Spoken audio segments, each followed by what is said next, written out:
Bonjour, l'équipe, j'espère que vous allez bien. Aujourd'hui, on se retrouve pour une nouvelle information sur le Real Madrid. Si vous êtes nouveau ici, n'oubliez pas de vous abonner et de like cette vidéo. Vinicius inquiète le Real Madrid. Le Brésilien Vinicius Junior a déclenché les alarmes à Madrid.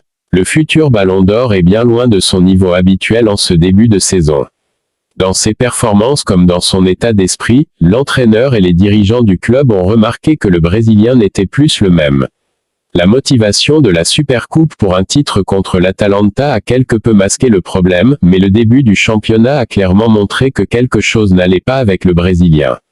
Le match de ce jeudi face à Las Palmas a confirmé tous les doutes et les inquiétudes à son sujet. D'après Marca, la nouvelle apparue il y a quelques semaines concernant le désir du football saoudien de recruter Vinicius est considérée par le club comme la raison principale du manque de concentration du joueur. Pour le moment, la mayonnaise ne prend pas avec Mbappé, chacun jouant un peu en solo sur le terrain. Les deux nouveaux associés de l'attaque merengue combinent peu, bien trop peu, pour inquiéter efficacement les défenses adverses.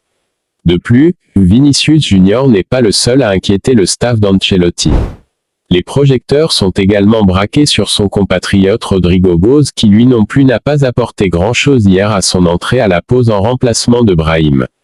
Et le point commun pour les deux hommes, ce sont les rumeurs sur un avenir loin du Real. Vinicius, à travers son interview pour CNN, et Rodrigo, en utilisant son entourage et les réseaux sociaux, ont tous deux confirmé leur volonté de continuer au Real Madrid, de gagner des titres, mais l'attitude et les gestes ne semblent pas dire la même chose. Il y a un manque évident d'intensité, d'envie et surtout d'efficacité.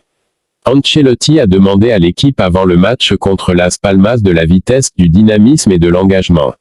La réponse a été catastrophique, surtout en première mi-temps. Le but encaissé est le reflet parfait de cette apathie défensive, mais ensuite, ce sont les autres joueurs qui se sont contentés de trotter sur le terrain, cherchant le dribble impossible et ne jouant pas en équipe. D'autant plus qu'aux prestations médiocres de Vinicius viennent s'ajouter les absences de Camavinga et Bellingham et les difficultés de Mbappé à trouver le chemin des filets. Autant de problèmes que le numéro 7 madrilène avait la capacité d'atténuer la saison dernière en portant, parfois à lui seul, le poids et la responsabilité de l'attaque sur ses épaules. Mais en ce début de saison, cette responsabilité semble peser trop lourd. Mbappé n'a jamais été un neuf et ne le sera jamais. Le compteur de buts de Kylian Mbappé au Real Madrid est toujours bloqué à 0 après 3 journées de Liga. Tout avait si bien commencé. Lors de la finale de la Supercoupe d'Europe, l'attaquant français avait marqué son premier but en match officiel sous ses nouvelles couleurs, de bon augure pour la suite et le début de la saison. Et là, tout ne s'est pas passé comme prévu après avec 3 matchs en Liga où Mbappé est resté muet face au but. Ce n'est pas faute d'avoir essayé, ni un problème d'attitude ou de participation au jeu. Mbappé demande le ballon, se démarque et tente des choses, mais en vain. Son but contre l'Atalanta Bergame a bien illustré la qualité de ses mouvements et les solutions qu'il offre dans la surface pour le Real Madrid. Mais dans ce rôle de numéro 9, les points forts de l'international français semblent quand même trop facilement neutralisés par les adversaires et son positionnement moyen tend fortement vers la gauche au point qu'on croirait qu'il joue ailier gauche et non attaquant axial. Il empiète sur un territoire où Vinicius Junior est bien installé. Celui qui tire le plus en Europe.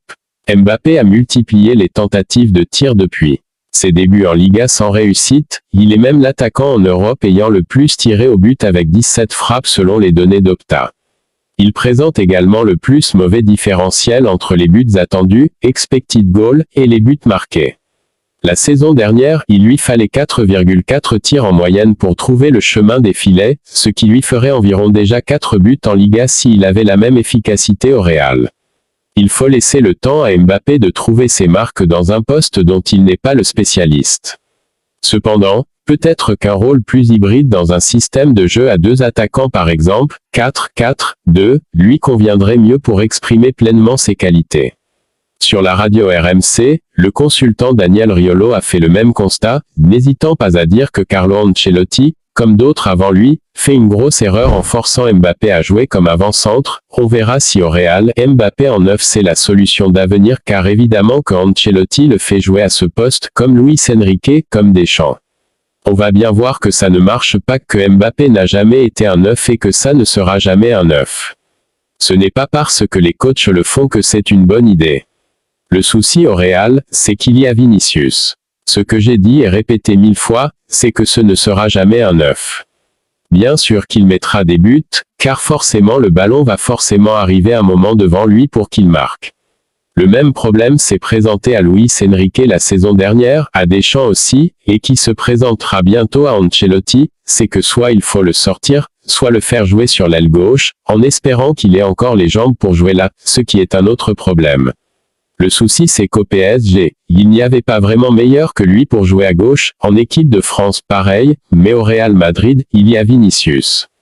Donc il est bien emmerdé, et tout le monde au club va être bien emmerdé.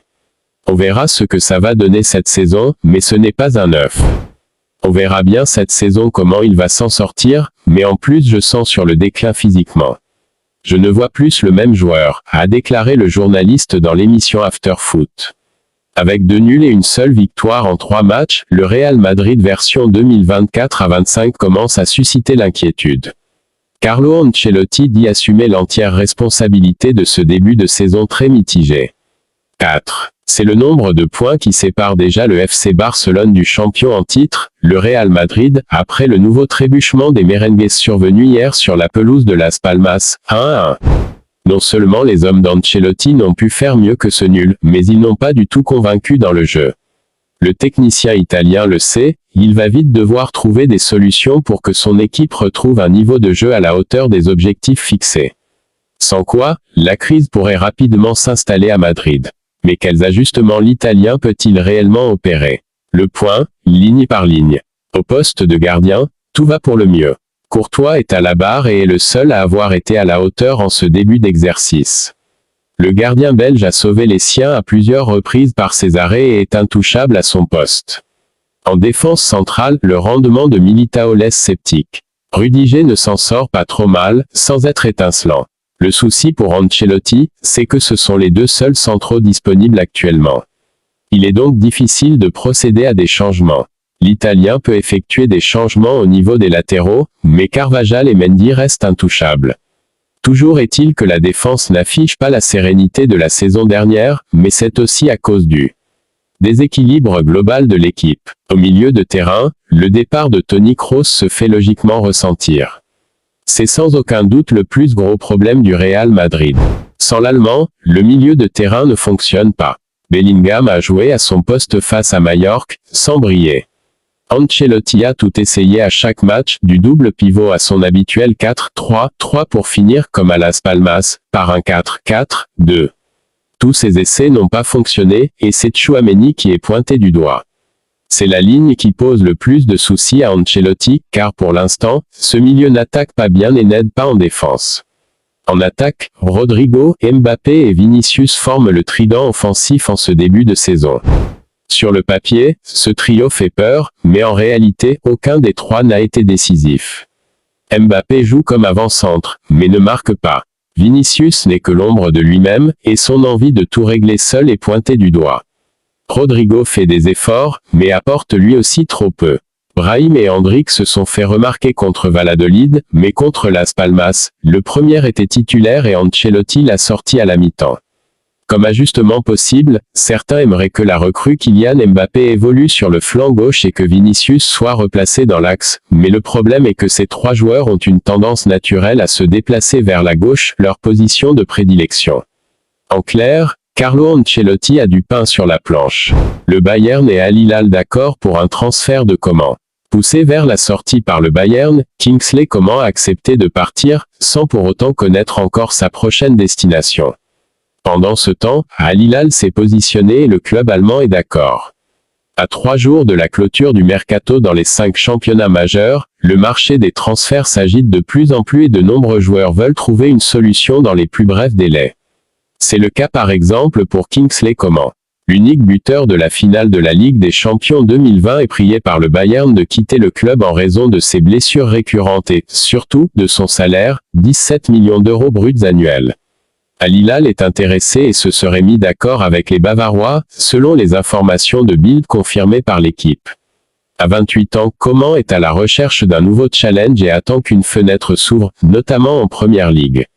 Le FC Barcelone aurait également fait une approche mais, même après l'inscription de Dani Olmo ce mardi, difficile d'imaginer les culés capables de verser de tels émoluments. Manuel Ugarte quitte le PSG pour Manchester United. Manchester United a confirmé vendredi le recrutement pour 5 saisons et une supplémentaire en option, du milieu défensif uruguayen Manuel Ugarte en provenance du Paris Saint-Germain, un transfert estimé à 60 millions d'euros bonus compris. Manuel Ugarte, 23 ans, était arrivé au PSG l'été dernier en provenance du Sporting Portugal, pour un montant proche et avec un contrat courant jusqu'en 2028. Il a disputé 37 matchs la saison passée sous les ordres de Luis Enrique. À Old Trafford, il entre notamment en concurrence avec le Brésilien Casemiro et vient renforcer une équipe tout juste orpheline de Scott McTominay, recruté par Naples vendredi. Les médias spécialisés évoquent une transaction de 50 millions d'euros, pouvant atteindre 60 millions d'euros avec les bonus, ce qui serait la plus importante de l'été pour les Red Devils d'Erik ten Hag. Durant l'intersaison, Manchester United s'est renforcé en défense, Lenny Yoro, Matthijs de Ligt, Noussair Mazraoui, et en attaque, Joshua Zirkzee, après avoir terminé à la 8e place du championnat. Ugarte a été formé au Phoenix Montevideo, l'un des clubs de la capitale uruguayenne, avant de rejoindre le Portugal, d'abord à Famalicão en janvier 2021, puis au SCP 6 mois plus tard, où il a disputé 85 matchs en 2 saisons, terminant champion du Portugal en 2022. Le milieu défensif, resté sur le banc au mondial de 0-2-2, a depuis pris de l'épaisseur dans la sélection dirigée par Marcelo Bielsa. Il a disputé toute la Copa América cet été dans la peau d'un titulaire, décrochant la 3e place du tournoi avec la Celesti.